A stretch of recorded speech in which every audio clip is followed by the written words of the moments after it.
ప్రియమైన దేవుని పిల్లలారా, మరణం అంతమా ఆరంభమా? ప్రపంచంలో ప్రతి మనిషికి మరణం తప్పదు అని, మరణాన్ని తప్పించుకోగలిగిన మానవుడు లేడు అని ప్రపంచంలో సామాన్యుడు మొదలుకుంటే శాస్త్రవేత్త వరకు, పేదవాడు మొదలుకొని ధనవంతుడు వరకు ఏ విధమైన తారతమ్యం లేకుండా ప్రతి మనిషి మరణం పేరుతో ఈ లోకాన్ని విడిచి వెళ్ళిపోతున్నాడు.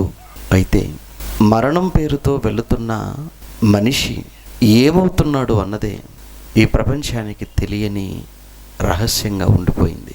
దీని గురించి పాఠ్యపుస్తకాలలో కానీ లేదా ఈరోజు సినిమాలు సీరియళ్ళ పేరుతో వారు చూపించేటువంటి సందర్భాలు ఏవైతే ఉన్నాయో అవి కూడా తప్పు అని బైబిల్ను బట్టి మనం చెప్పగలం. ప్రియమైన దేవుని పిల్లలారా, 2900 సంవత్సరాల క్రితం ఈ భూమి మీద బ్రతికిన భక్తులలో ఒకరు దావీదు గారు. వారి గర్భాన పుట్టినవాడే జ్ఞాని సొలొమోను. ఆ జ్ఞాని అయిన సొలొమోను ఆయన మాట్లాడిన ఒక అద్భుతమైన మాట రాత్రి మనం చదువుకున్నాం. వారు పోయిన తర్వాత అని ప్రసంగి గ్రంథం 6వ అధ్యాయం 12వ వచనంలో చివరి మాట, వారు పోయిన తరువాత ఏమి సంభవించునో వారితో ఎవరు చెప్పగలరు అన్నాడు. వారు పోయిన తరువాత అనగా మరణించిన తరువాత వారికి ఏమి సంభవించబోతుందో ఎవరు చెప్తారు అన్నాడు. అంటే మరణం తర్వాత మనిషికి ఏదో సంభవించబోతుంది. ఆ సంభవించబోయేది ఏదైతే ఉందో దానిని మనుషులతో ఎవరు చెప్పగలరు అన్నాడు. శాస్త్రవేత్తల చెప్పలేరు, మేధావుల చెప్పలేరు, ఎవరూ చెప్పలేరా? ఎవ్వరూ చెప్పలేరు. ఒకరు మాత్రమే చెప్పగలరు, వారే బైబిల్ తెలిసిన వారు. ఎందుకంటే బైబిలు దేవుని గ్రంథం, మనుషులు రాసింది కాదు. అదేంటండి, దేన్నైనా మనుషులే కదా వ్రాస్తారు. అవును, మనుషులచే వ్రాయబడింది కానీ మనిషి వ్రాసింది కాదు. అనగా మనుషుల ఆలోచనతో వ్రాయబడిన పుస్తకం కాదు అన్నది. దేవుడు తన మాటల్లో వ్రాయించడానికి మనుషులను వాడుకున్నాడు. అలా సుమారు 40 నుంచి 42 మంది వ్యక్తులచే దేవుడు తాను చెప్పాలనుకున్న ప్రతి విషయాన్ని వ్రాయించి భద్రపరిచి బైబిల్గా ఈరోజు మన చేతికి తీసుకొచ్చాడు ఆయన. కనుక వ్రాసింది మనుషులు కనుక బైబిల్లో వ్రాయబడిన మాటలు మనుషులవే అనుకోవడానికి లేదు. ఇది పరిశుద్ధ గ్రంథం. ఎవరు పరిశుద్ధుడు? దేవుడు. బైబిల్ కవర్ పేజీ మీద పరిశుద్ధ గ్రంథం అని ఉంటుంది. ఇంతకీ ఎవరు పరిశుద్ధులు, ఏది పరిశుద్ధమైనది అన్నప్పుడు దేవుడు పరిశుద్ధమైన వాడు. అందుకే దేవుడు నేను పరిశుద్ధుడను అంటాడు. నేను పరిశుద్ధుడను, నేను పరిశుద్ధుడను, నా మాటలు పరిశుద్ధమైనవి అనగా ఇది దేవునిది, దేవుని గ్రంథం. ఆ దేవుడే చెప్పాలి మరణం తర్వాత ఏం జరుగుతుంది, అసలు మరణం వెనక ఉన్నటువంటి ఆ రహస్యం ఏంటి, దేవుడు చెప్పాలి. ప్రియమైన దేవుని పిల్లలారా, మరణం అనే ఈ మాటకున్న అర్థం ఏంటో ముందు మనం తెలుసుకుందాం. మరణం అన్న ఈ మాట లేదా చావు అన్న ఈ పదాన్ని మనం ఎప్పుడు ఉపయోగిస్తాము అంటే, ఈ అవయవాలు ఉన్నాయే, ఇప్పుడు మనకున్న ఈ అవయవాలన్నీ కదలలేని స్థితికి ఎప్పుడైతే చేరుకుంటాయో అప్పుడు చచ్చిపోయాడు లేదా మరణించాడు అన్న పదాన్ని మనం ఉపయోగిస్తాం. అంతేనా? అంటే కళ్ళుండి చూడలేక, చెవులు ఉన్న వినలేక, నోరుండి మాట్లాడలేక, కాళ్ళు చేతులు ఉన్న కదలలేక, ఎప్పుడైతే నిర్జీవంగా పడిపోతుందో ఈ దేహం, అప్పుడు మరణించాడు, చనిపోయాడు ఇతను అంటాం. అనగా మరణము లేదా చావు అన్న ఈ మాట వెనకాల ఉన్న అర్థం ఏంటంటే, ఈ దేహం కదలలేని స్థితికి, జీవం లేని స్థితికి ఎప్పుడైతే చేరుకుంటుందో అప్పుడు చచ్చిపోయాడంటాం. గుండె కొట్టుకోవటం ఆగిపోతుందా? ఆగిపోతుంది. నాడి పల్స్ అంటాం, పడిపోయాయా? చనిపోయాడంటాం. అంటే కొట్టుకునే గుండె ఆగిపోయింది. చూచేటువంటి కన్నులు చూడలేకపోతున్నాయి, వినే చెవులు వినటం లేదు, ఇప్పుడు మాట్లాడే నోరు మాట్లాడలేని స్థితికి చేరిపోయింది. అంటే ఇతను మరణించాడు. ఇప్పుడు ఎందుకు చూచే కన్ను, వినే చెవి, మాట్లాడే నోరు, కొట్టుకునే గుండె, కదిలే ఆకారం ఎందుకు పని చేయకుండా పోయింది? అప్పటి వరకు పనిచేసాయి కదా. ఏం జరిగిందని ఒక్కసారిగా ఈ దేహంలో అవయవాలన్నీ ఆగిపోయాయి అన్నప్పుడు వెనుక మానవాళికి తెలియని ఒక విషయం ఏంటన్నప్పుడు, లోపల అప్పటి వరకు ఉండి దీనంతటని పని చేయించే ఒక పవర్, ఒక శక్తి ఈ దేహాన్ని విడిచి వెళ్ళిపోయింది. మనం ఇంట్లో తిరుగుతున్న ఫ్యాను ఆగిపోయినా, అప్పటి వరకు పనిచేస్తున్న టీవీ సడన్గా ఆఫ్ అయిపోయినా వెంటనే మనం ఏమంటాం? కరెంట్ పోయింది అంటాం. అంతే కదా. తిరుగుతున్న ఫ్యాన్ ఎందుకు ఆగిపోయింది? వెలుగుతున్న బల్బు ఆగిపోవటంలో, పనిచేసే టీవీ అప్పటి వరకు బొమ్మ మాట రెండు వస్తున్నాయి, సడన్గా ఆఫ్ అయిపోయింది, వెంటనే ఏమంటాం? కరెంట్ పోయిందంట అంటాం. అంటే వెలిగే బల్బును, అలానే తిరుగుతున్నటువంటి ఫ్యాన్ను, అలానే కళ్ళ ముందున్న టీవీ, వీటన్నిటినీ కూడా పని చేయించేది ఒక శక్తి. ఆ శక్తికి పెట్టిన పేరే కరెంట్ అంటున్నాం, విద్యుత్ శక్తి అంటున్నాం. అది ఉంటేనే ఫ్యాన్ తిరగాలి, అది ఉంటేనే బల్బు వెలుగుతుంది, అది ఉంటేనే టీవీ పని చేస్తుంది. అది లేకపోతే అన్నీ ఉంటాయి, ఏది పని చేయదు. అలానే మన లోపల కూడా ఒక శక్తి ఉంది.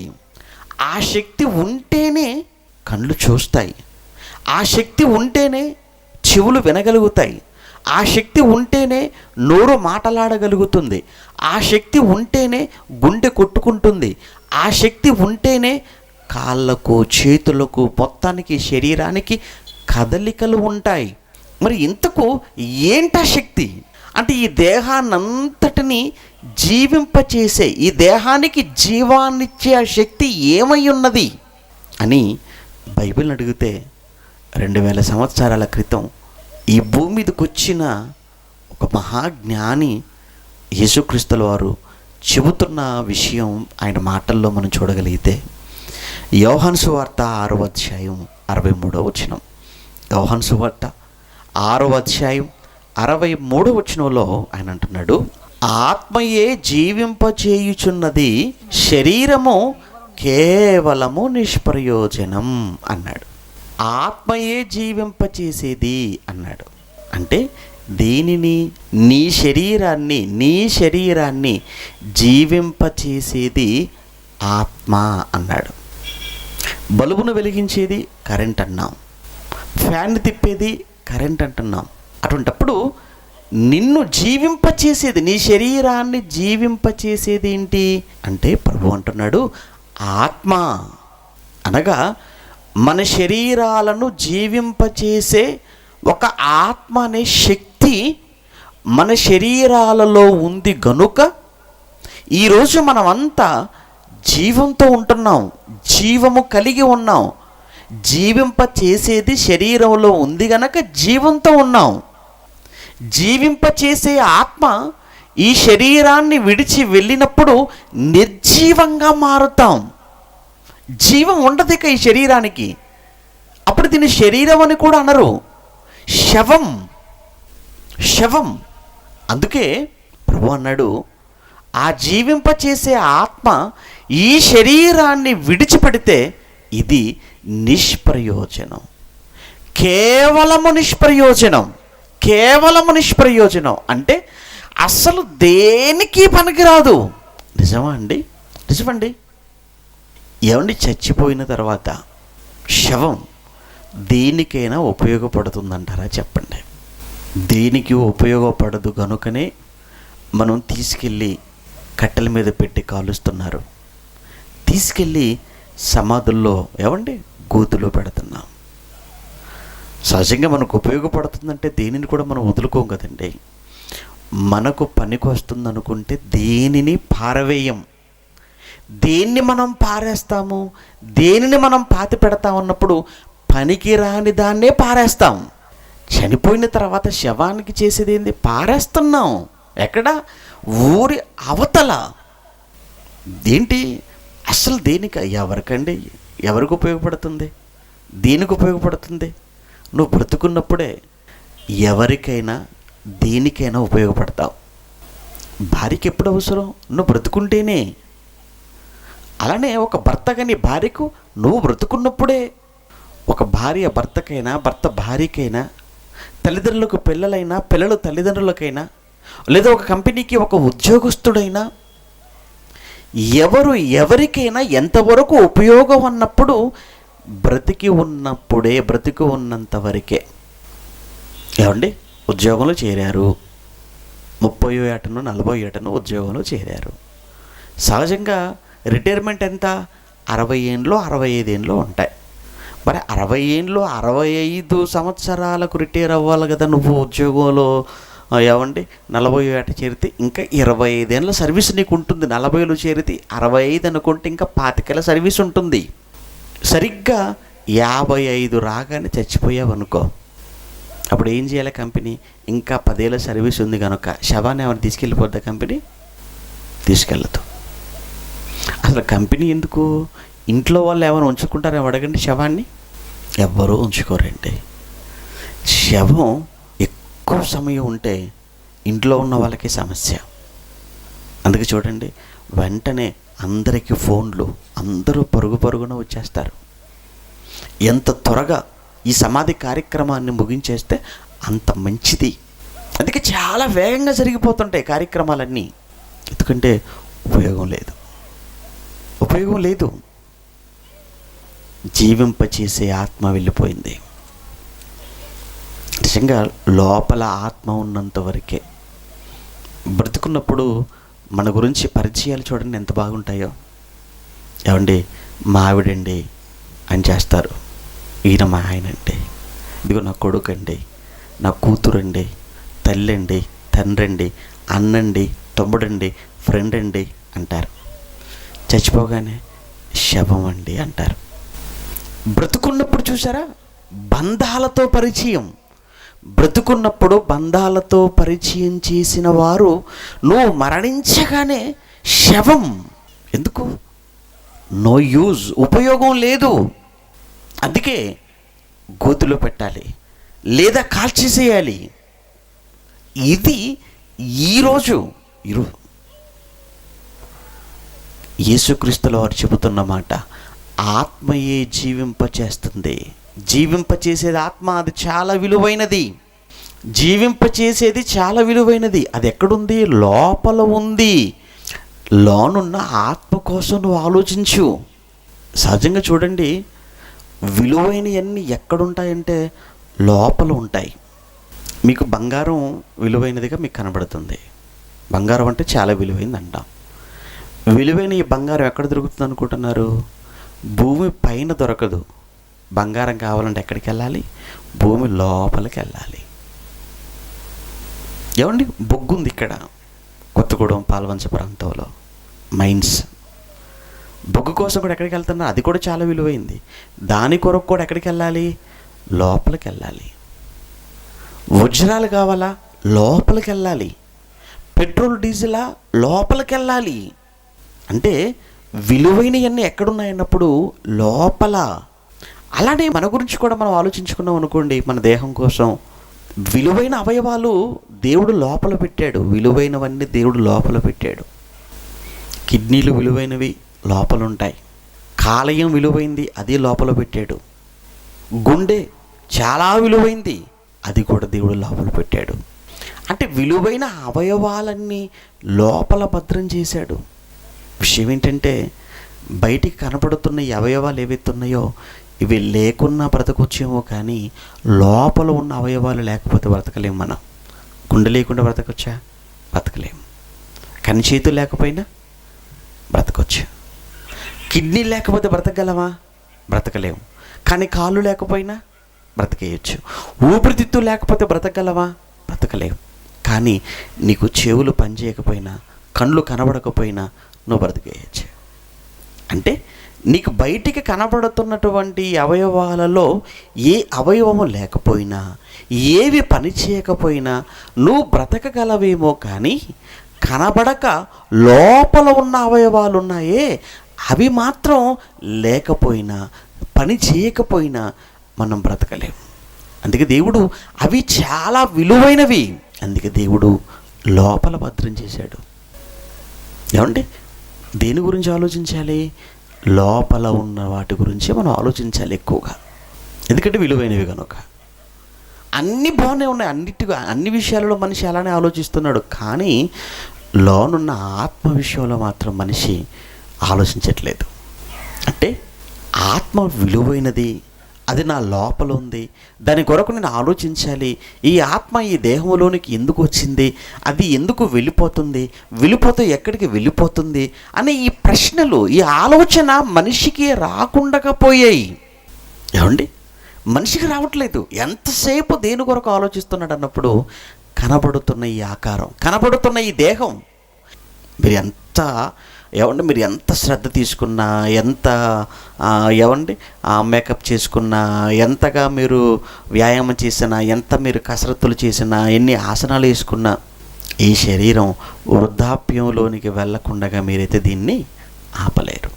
అంటే ఎంత అందంగా దీన్ని మీరు చూడాలి అని మీరు అనుకున్నా, ఒకరోజు ఇది అందవికారంగా మారిపోతుంది. దీనికోసం ఆలోచిస్తున్నారా? దీని కొరకే ఆలోచిస్తున్నారు. నా ఉద్దేశం ఏంటంటే దీని కొరకు ఆలోచన చేయకూడదని కాదు. శరీరం కోసం శ్రద్ధ తీసుకోకూడదా, మరి జాగ్రత్తగా ఉండకూడదా అని మీరు అనకండి. శరీర విషయంలో జాగ్రత్త తీసుకోవటం అవసరం, ఆరోగ్య విషయంలో కాదంటం లేదు.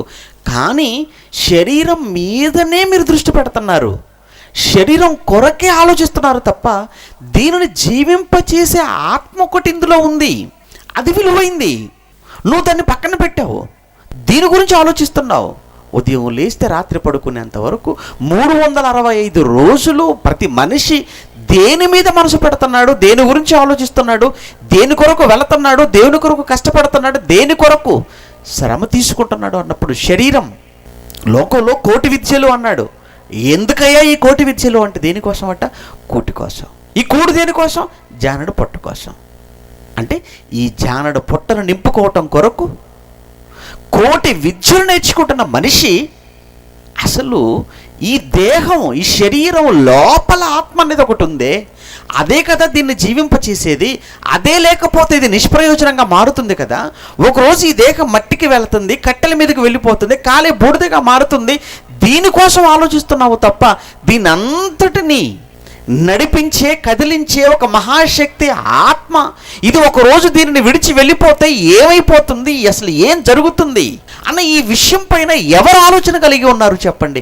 ఈరోజు పిల్లలు మొదలుకుంటే వృత్తుల వరకు, చదువుకున్నవాడు, చదువు లేనివాడు, పండితుడు, పామరుడు అన్న తారతమ్యం లేకుండా ప్రతి ఒక్క మనిషి కనబడుతున్న శరీరం కొరకు ఆలోచిస్తున్నాడు తప్ప శరీరాన్ని కదిలించే ఒక శక్తి ఆత్మ, అదే జీవింప చేయుచున్నదని యేసు పలికిన మాట.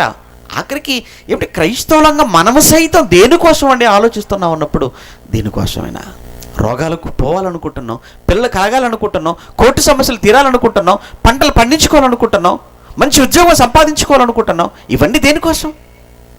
శరీరం కోసం. కానీ ఆత్మ కోసం ఏమో ఆలోచిస్తున్నారు ప్రియమైన దేవుని పిల్లలారా.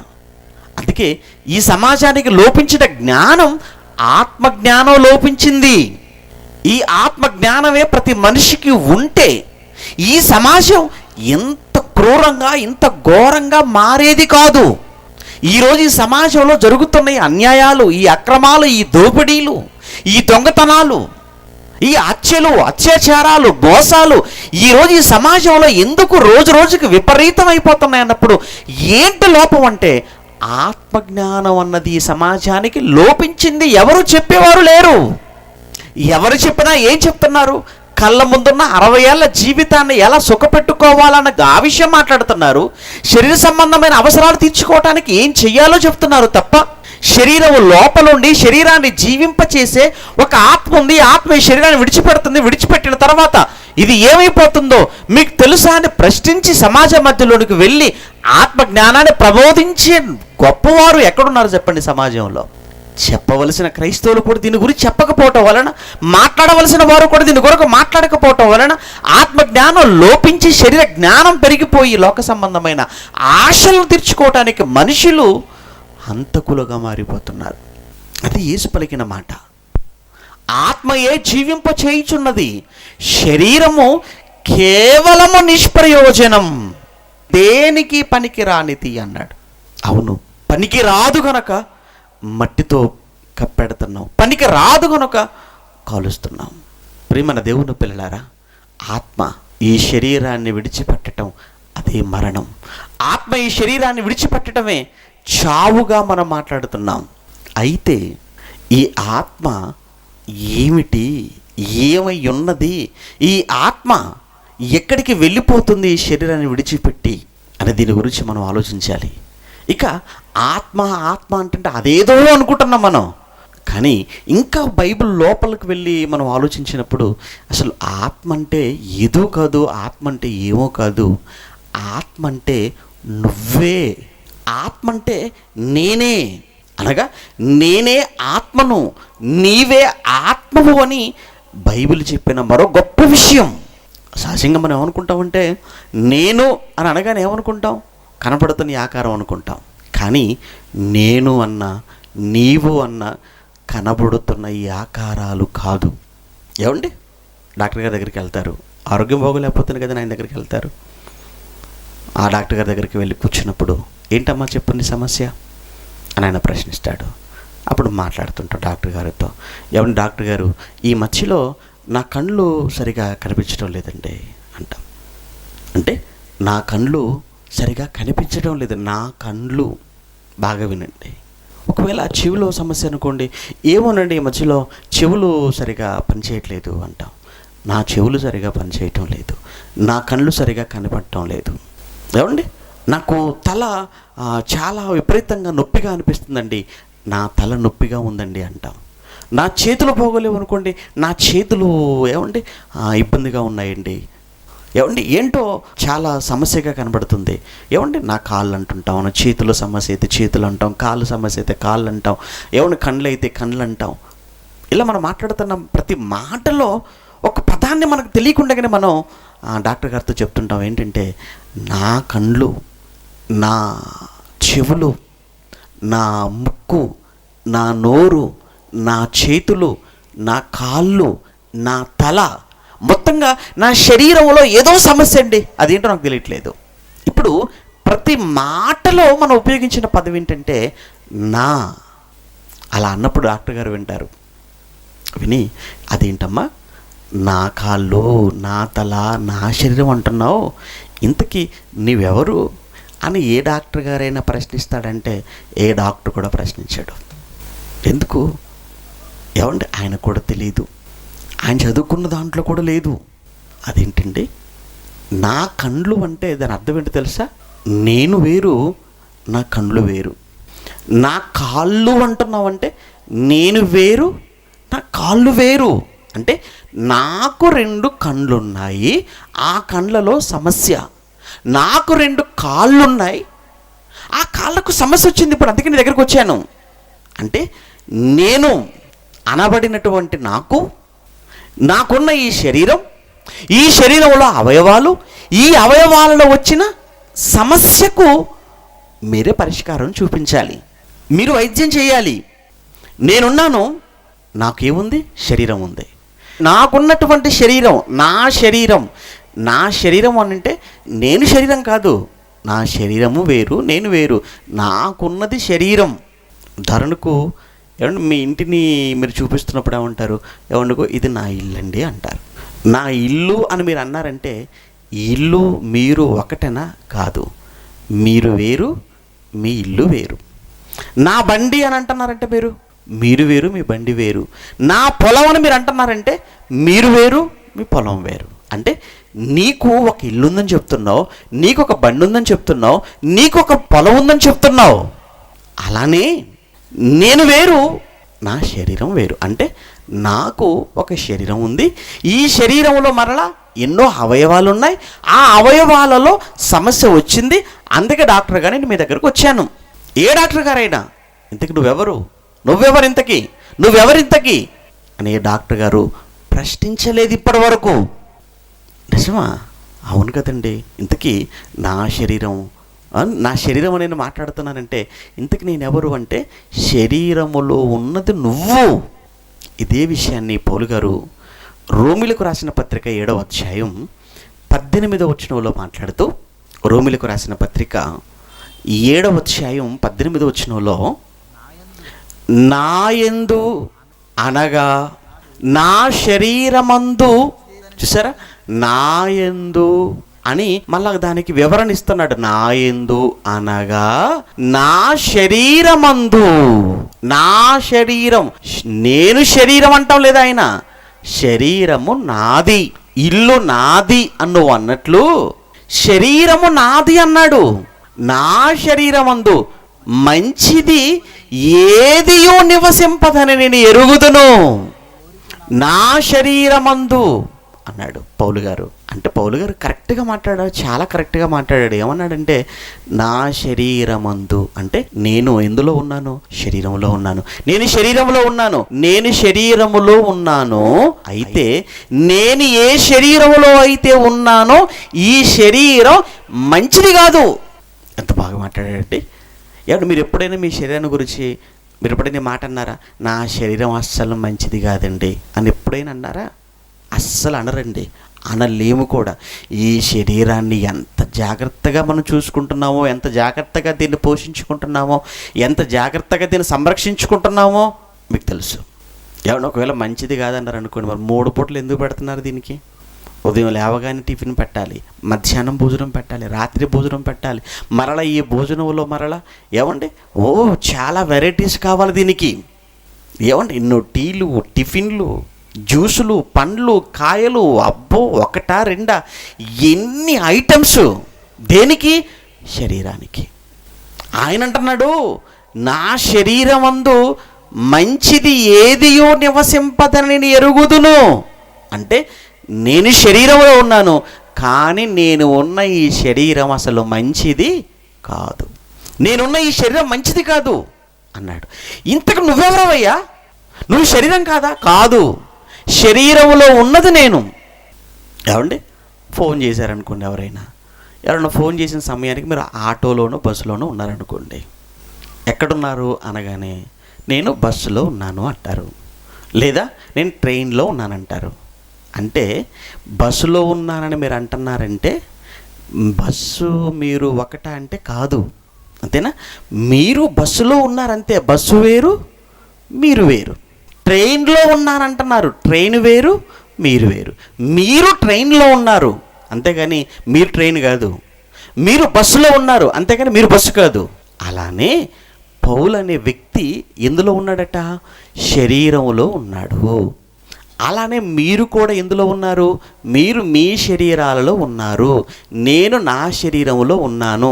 మనమందరము కూడా మన శరీరాలలో ఉన్నాం. ఇంతకీ మనమెవరం? దానికి యేసు చెప్పాడు కదా, ముందు చదువుకున్నాం, ఆత్మయే జీవింపచేయుచున్నది, శరీరము కేవలము నిష్ప్రయోజనం. అంటే ఈ శరీరములో ఉన్నది ఆత్మ అయితే ఆ ఆత్మవే నువ్వు, ఆ ఆత్మవే నేను. అంటే మనం అందరము ఆత్మలమైన మనమందరము ఎందులో ఉన్నాం? శరీరంలో ఉన్నాం. అంటే ఇప్పుడు నువ్వెవరు అనగానే నువ్వు ఏం చెప్పాలి? ఆత్మను. ఒక యాక్టర్ అయినా, ఒక డాక్టర్ అయినా, ఒక టీచర్ అయినా. ఏమండి చాలామంది మీరు ఎవరండి అనగానే నేను టీచర్ అండి అంటారు. టీచరా నువ్వు? కాదు కదా. తల్లి గర్భంలో నుంచి రావటంతో ఎవరు టీచర్గా రారు, ఎవరు డాక్టర్గా రారు, ఎవరు యాక్టర్గా రారు. ఇంతకీ టీచర్ అయినా, డాక్టర్ అయినా, యాక్టర్ అయినా, లాయర్ అయినా ఇదంతా ఏంటి? వృత్తులు, చేసే పనులవి. కానీ వాస్తవానికి మనం ఎవరు అంటే మనమందరము ఆత్మలముగా మనం ఈ శరీరాలలో ఉన్నాం. రైట్. ఇప్పుడు మరొక ప్రశ్న, ఇంతకు మరి మనకు పేర్లు కూడా పెడుతున్నారు కదా. చాలామంది పేర్లు పెట్టినప్పుడు కూడా పుట్టిన తర్వాత పిల్లలను చూచి పేర్లు పెడుతుంటారు. వాళ్ళ అందాన్ని బట్టో వాళ్ళ రూపాన్ని బట్టో పేర్లు పెట్టే వాళ్ళు కూడా ఉంటారు. చాలా అందంగా ఉందనుకోండి సౌందర్య అని పేరు పెడతారు. ఏమంటే అబ్బాయి అనుకోండి సుందర్ అని పేరు పెడతారు, సుందరంగా ఉన్నాడని. ఏమండి అంటే పుట్టిన పిల్లలు ఆ పిల్లల యొక్క రూపాన్ని చూసి పేర్లు పెట్టే తల్లిదండ్రులు ఉన్నారు. ఇంతకు నువ్వు రూపాన్ని చూసి పెడుతున్నావు పేరు, వాడు ఆకారాన్ని చూసి పేరు పెడుతున్నావు. కానీ వాస్తవానికి నువ్వు పెట్టిన పేరు ఏదైతే ఉందో ఆ పేరు దేనికి ఆపాదించబడుతుందో తెలుసా? ఆత్మకు. నువ్వేమో శరీరాన్ని చూసి పేరు పెట్టావు, కానీ పెట్టవలసిన పేరు లేదా నువ్వు పెట్టిన పేరు దేనికి వెళ్ళిపోతుంది అన్నప్పుడు ఆత్మకు వెళుతుంది ఆ పేరు. ఎవరైనా చనిపోయారు అనుకోండి, ఏమండి రాత్రి చెప్పాను కదండి వైఎస్ గారు మరణించినప్పుడు, ఏమండి అక్కడ చనిపోగానే ఆయన దేహానికి సంబంధించిన ఏమండి భాగాలు ముక్కలై పడిపోయి ఆ ముక్కలన్నీ ఆ మాంసాన్ని ముద్దలన్నిటి కూడా మూట కట్టి హెలికాప్టర్లో హైదరాబాద్ తీసుకొచ్చి ఏమండి ఒక గ్లాసు ఆ పెట్టెలో పెట్టేసి పైన ఆయన ఫోటో పెట్టారు. అందరూ వస్తున్నారు, చూస్తున్నారు, వెళ్ళిపోతున్నారు, ఏడుస్తున్నారు, బాధపడుతున్నారు. ఒక మాట అంటున్నారు, ఏంటంటే ఇక వైఎస్ గారు మనకిక లేరు. ఇటు వైఎస్ గారు లేరా? మరి పెట్టెలో ఉన్నది ఎవరు? ఆయన కాదా? ఆయన కాదు. పెట్టెలో ఉన్నది వైఎస్ గారు కదా? కాదండి, ఆయన లేరండి, నిన్ననే వెళ్ళిపోయారండి. నిన్న వెళ్ళిపోయారట. ఇటు నిన్న ప్రమాదంలో ఆయన వెళ్ళిపోయారు.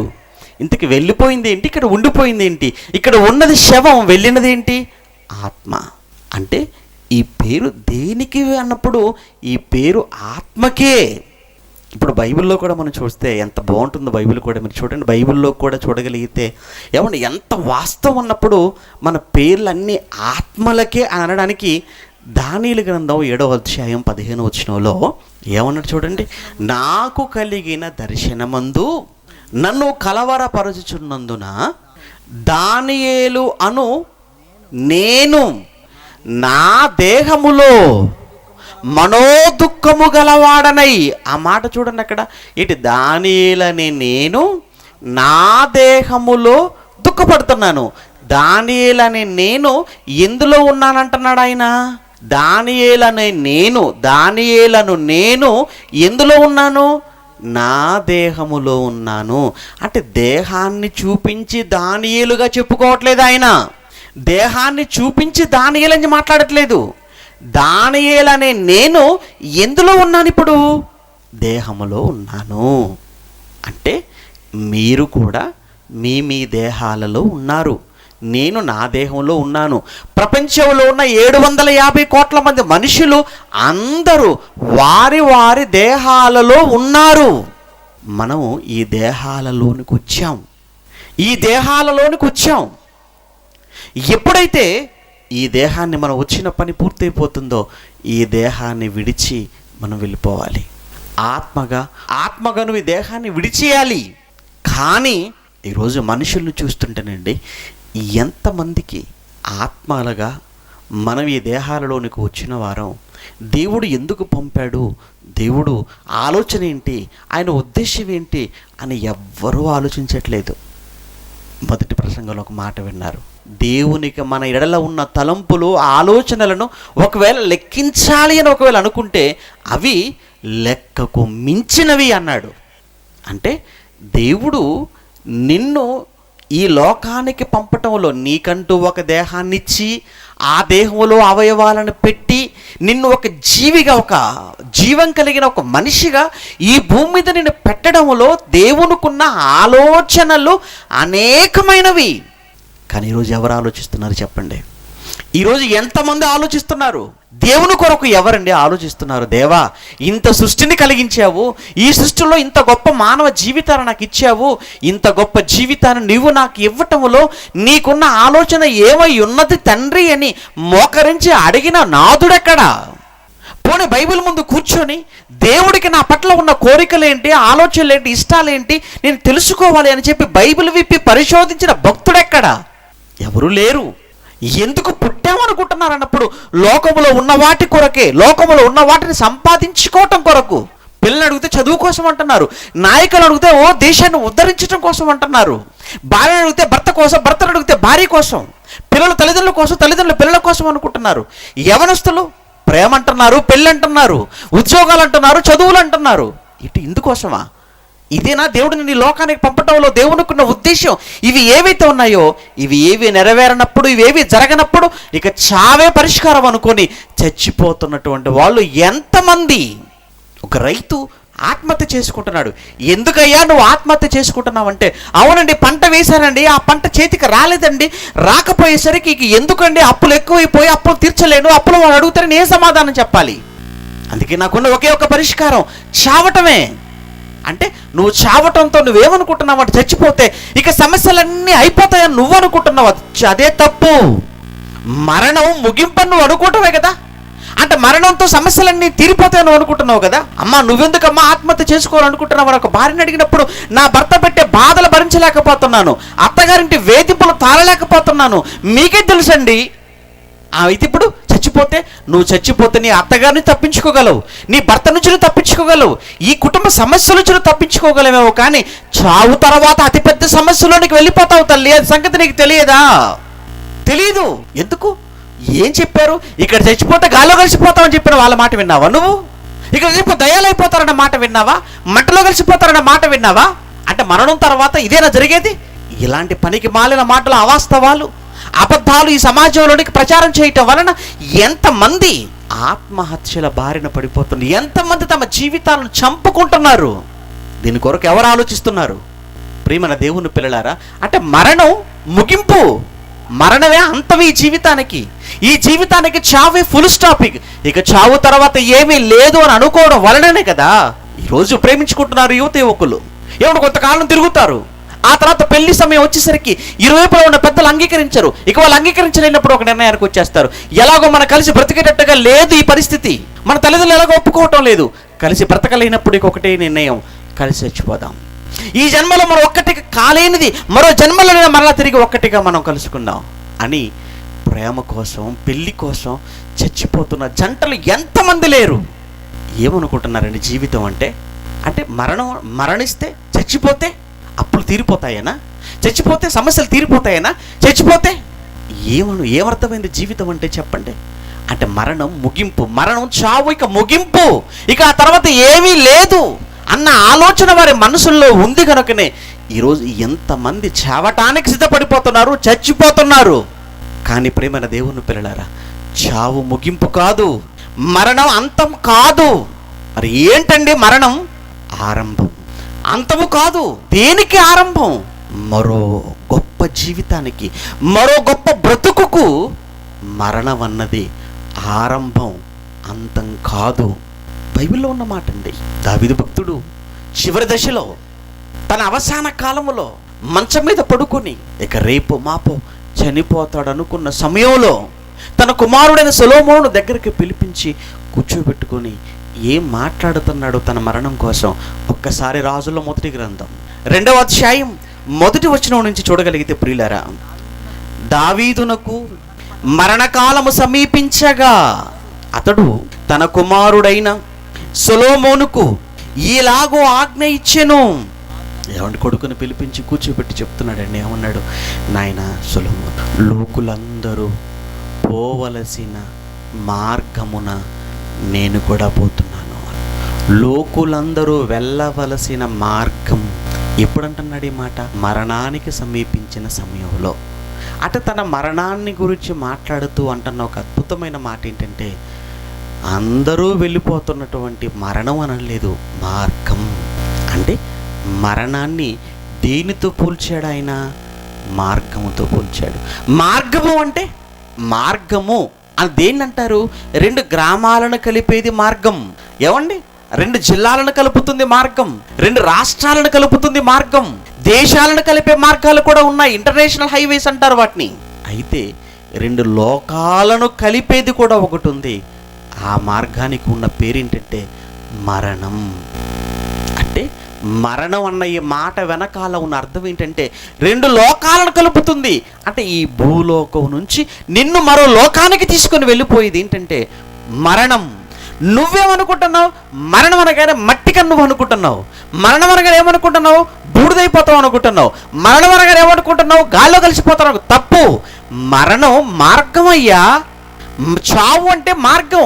నిన్ను మరో లోకానికి నడిపించేది, మరో లోకానికి తీసుకుని వెళ్ళిపోయేది. ఆత్మగా ఉన్న నిన్ను మరొక చోటికి నిన్ను తీసుకుని వెళ్ళిపోయేదే మరణం. ఏమండి?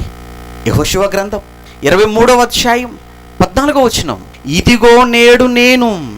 యెహోషువ గారి మాటలండి ఇవి యెహోషువ నాయకుడు. తెలుసు కదండి ఎంత గొప్పవాడు అంటే యెహోషువ. ఆయన మాత్రమే అన్నాడండి ఒక మాట. ఏమన్నాడు తెలుసా? నేనును నా ఇంటి వారును యెహోవాను సేవించేదాం. ఈ మాట ఆయన అన్నాడు. బాగుంది. ఇంట్లో అందరూ భక్తులు. ఆ మాట తీసుకొచ్చి నీ ఇంట్లో గొడవ పెట్టుకున్నావు. ఇంట్లో ఎలా ఉన్నారు మీ ఇంట్లో? ఇటు భార్య, భర్త, పిల్లలుగా మీరందరూ చక్కగా భక్తిలో ఉన్నవారైనా, అందరూ ప్రార్థనకు వచ్చేవాళ్ళైనా, అందరూ దేవుడి భయం ఉన్న వాళ్ళైనా, అందరూ దేవుడి పట్ల భక్తి ఉన్న వాళ్ళైనా, అందరూ దేవుడి కోసం త్యాగాలు చేసేవారైనా, అస్సలు అంత రివర్స్లో ఉంటారు. కానీ వాక్యం మాత్రం అదే పెడతారు. ఏమండి? అలాంటి గొప్ప భక్తులు అండి. కుటుంబాన్ని అంతటిని దేవుణ్ణిలో పెట్టుకున్నవాడు, కుటుంబాన్ని దేవుణ్ణిలో కట్టుకున్నవాడు. అంత గొప్పవాడైన యెహోషువ మోషే తర్వాత నాయకత్వాన్ని వహించిన ఏమండి వీరుడుగా ఆయన చనిపోతున్న సమయంలో ప్రజలందరిని ఉద్దేశించి మాట్లాడుతున్న మాట అండి. ఏమన్నాడు చూడండి ఆయన. ఇదిగో నేడు నేను సర్వలోకుల మార్గమున వెళ్ళుచున్నాను. ఇతను కూడా అదే, సర్వలోకుల మార్గమున వెళ్ళిపోతున్నాను అంటే మనుషులందరూ వెళ్ళిపోతున్న మార్గాన నేను వెళ్ళిపోతున్నాను అన్నాడు. అనగా ఇతను కూడా మరణాన్ని మార్గం. దావీదు గారు కూడా మరణాన్ని మార్గం అన్నాడు. యెహోషువ గారు కూడా మరణాన్ని మార్గం అంటున్నాడు. అంటే మరణం అంటే మార్గం. ఇక్కడ ఉండవు, మరొక చోటుకి వెళ్ళిపోతావు నువ్వు. అంతే. నువ్వు ఈ లోకాన్ని విడిచి మరో లోకానికి వెళ్ళిపోతావు అంతే తప్ప ముగింపు కాదు, అంతం కాదు. ఈ జీవితానికి ఆరంభం తల్లి గర్భంలో పిండం అయితే నీ గొప్ప జీవితానికి ప్రారంభం ఏంటంటే మరణం. అంటే శాశ్వతమైన జీవితం, అనంతకాల జీవితంలోనికి నువ్వు వెళ్ళాలి అని అంటే ఇక్కడ నువ్వు చావాలి. ఈ సంగతి తెలియక పరీక్షల్లో తప్పారని చచ్చిపోతున్నారండి పిల్లలు. ఈ మధ్యకాలంలో చూడండి, ఇంటర్మీడియట్ రిజల్ట్స్ వచ్చేసిన తర్వాత సుమారు 25 నుంచి 30 మంది విద్యార్థులు ప్రాణాలు పోగొట్టుకున్నారు. ఇటు పరీక్షలో తప్పినందుకు చచ్చిపోవాలా? పరీక్షలో ఫెయిల్ అయిపోతే ఏమంటే చచ్చిపోవాలండి? ఇప్పుడు కాకపోతే ఈ పరీక్షలో తప్పిపోతే మళ్ళీ వెంటనే సప్లిమెంట్ రాసుకోవచ్చు. కానీ ఒక్కసారి ఒక కూతురుగా నీ తల్లికి నీ తండ్రికి నువ్వు దూరం అయిపోతే మళ్ళా తల్లిదండ్రులకు మరో కూతురు లేదు. ఒక కుమారుడుగా నీ తల్లిదండ్రులకు నువ్వు లేకపోతే వాళ్ళకు మరో కొడుకు ఎక్కడ? ఎలా అండి? ఒక తల్లిగా నీకొచ్చిన కష్టాలకు, నీకొచ్చిన బాధలకు, నీ భర్త నిన్ను అన్న మాటకు అవమానముగా నువ్వు చచ్చిపోతే నీ పిల్లలకు తల్లి ఎక్కడ? ఏమండి? జీవితంలో ఇవన్నీ కష్టాలు, సుఖాలు ఇవన్నీ కూడా భాగం అండి. కష్టం వచ్చిందనో, ఏమంటే బాధ కలిగిందనో, శ్రమ కలిగిందనో జీవితాన్ని చంపుకుంటే ఆవేశంతో మరో జీవితం లేదు కదా నీకు భూమి మీద, మరో జీవితం లేదు కదా నీకు భూమి మీద. ఈ చిన్న చిన్న కష్టాలకు, అవమానాలకు, నిందలకు ఓర్చుకోలేక, సహించుకోలేక క్షణికావేశంతో చచ్చిపోతే ఆ తర్వాత నువ్వు వెళ్ళే లోకం భయంకరం. అది భయంకరమైన జీవితానికి నీ మరణం ఆరంభం అవుతుంది. అందుకే వద్దు. మీకు మీరుగా మీరు చావకూడదు, మీకు మీరుగా మరణించకూడదు. దేవుడు నువ్వు తల్లి గర్భంలో పిండముగా ఉన్నప్పుడు దేవుడు నీకు ఒక దినాన్ని నియమించాడు. నీ మరణ దినాన్ని దేవుడు నియమించాడు. ఆ దినము వచ్చేంత వరకు ఆగాలి, ఆ దినము వచ్చేంత వరకు వెయిట్ చేయాలి, ఆ దినము వచ్చేంత వరకు నువ్వు దేవుడి కోసం బ్రతకాలి, దేవుడి కార్యక్రమాలలో ఉండాలి. అంతేకాని ఎవరో అన్నారని, ఏదో సాధించలేకపోయావని, దేనినో అందుకోలేకపోయావని, నువ్వు అనుకున్నది ఏదో జరగలేదని చిన్న చిన్న వాటికి విలువైన ఈ జీవితాన్ని చంపుకుంటావా? ఒకవేళ నువ్వు అలా చంపుకుంటే ఏం జరుగుతుందో, ఎంత భయంకరంగా ఉంటుందో ఒక్కసారి ఈ పాటలో చూడండి. అపోస్తుల కార్యములు 1వ అధ్యాయం 25వ వచనంలో తన చోటికి పోవుటకు యూదా తప్పిపోయి అన్నాడు. అప్పటికి యూదా ఉరిపోసుకొని ప్రాణం విడిచాడు. తను చేసినటువంటి భయంకరమైనటువంటి నేరం, ఘోరం, దానిని పదే పదే తలుచుకొని బాధపడి ఇక నేను చేసిన ఈ నేరానికి, ఈ తప్పిదానికి నేను చనిపోవటమే సరి అయినది అని అనుకుని తొందరపడి ఉరిపోసుకున్నాడు. ఉరిపోసుకున్నటువంటి ఇస్కరియోతు యూదా చనిపోయి ఒక భయంకరమైన చోటుకు చేరిపోయాడు. ఇక్కడ మరణిస్తున్నారు, మరొక చోటికి చేరిపోతున్నారు. మరణమే ముగింపు అనుకుంటుంటే, మరణం అంతం అనుకుంటున్న ఈ సమయంలో అంతం కాదా చావు? చావు అనేది, మరణం అనేది ఈ జీవితానికి ముగింపు కాదా అన్నప్పుడు కాదు, అది రాబోయే ఒక గొప్ప జీవితానికి ఆరంభముగా ఉంటుంది నీ చావు.